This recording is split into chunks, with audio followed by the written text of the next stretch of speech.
Narito na ang Veritas Editorial, ang paninindigan ng Veritas 846 sa mga napapanahong usapin sa bansa. Pakinggan si Reverend Father Anton C.T. Pascual, Pangulo ng Veritas 846, ang radyo ng simbahan. Veritas Editorial. Kapanalig, taglay at nananalaytay sa mga ugat nating Pilipino ang katangian ng pagiging resilient o may matatag na pananampalataya sa Diyos, di po ba? Ito ang nagbibigay ng pag-asa. Bumubuhay sa ating mga Pilipino na tumayo, bumangon kahit dapan-dapa na, kahit lugmok na.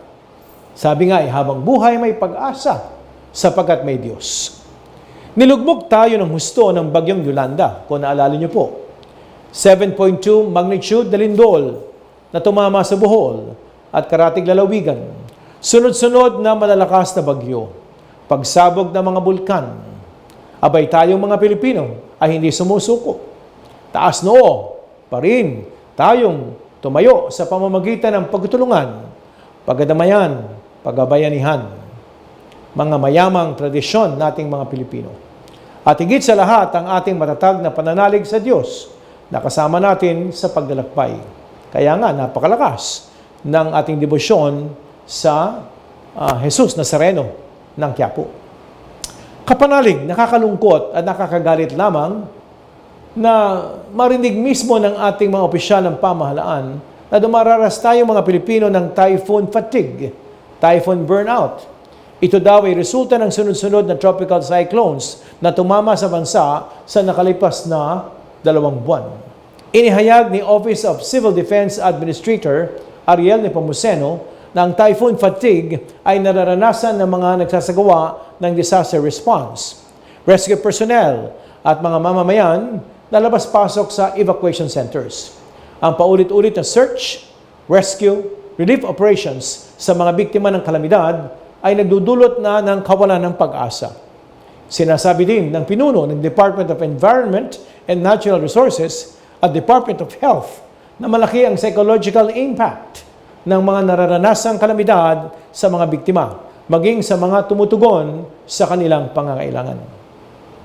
Kaya kapanalig, ang pahayag na ito ng mga opisyal ng pamahalaan ay pag-amin na wala silang ginagawa at hindi sila nagkatrabaho. Tungkulin po ng gobyerno na tugunan ang pangangailangan ng mamamayan. Responsibilidad din ng pamahalaan na ilayo ang mamamayan sa anumang kapahamakan.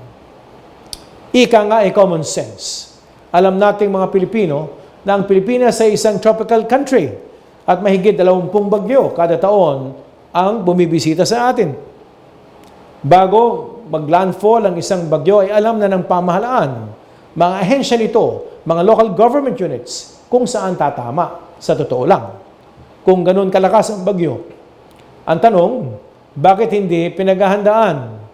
Nasaan ang bilyong-bilyong pisong pondong inilaan sa national budget para sa disaster response? Natukoy na pala ng pamahalaan na malala ang nararanasang typhoon burnout. Ano ngayon ang ginagawa ng gobyerno at mga opisyal nito? Kung ginagawa sana ng lahat ang responsibilidad, ay walang typhoon fatigue, sa totoo lang. Sinasabi sa Mateo 25:45, ano man ang gawin natin sa mga pinakamaliliit at hamak, ginawa natin mismo sa Panginoon.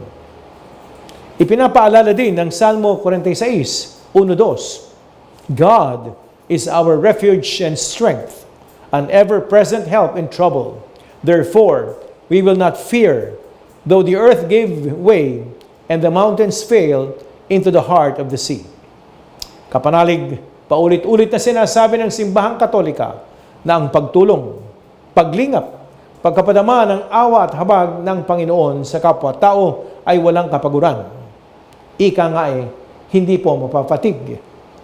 Proactive ang simbahan tulad ng Caritas Manila sa pagsusulong ng disaster programs, hindi lamang sa disaster mitigation at relief, kundi maging sa pagbangon at spiritual rehabilitation ng mga nasalanta ng anumang kalamidad. Hindi alintana ng simbahan ang fatigue, ang pagod. Nais nating tumulong sa lahat ng mga biktima ng kalamidad sa ating bansa. Lalo-lalo na ang palaging biktima, ang mga dukha. Sumainyo ang katotohanan. Inyong napakinggan ang Veritas Editorial. Ugaliing pakinggan ng Veritas Editorial kasama si Reverend Father Anton C.T. Pascual. Veritas Editorial.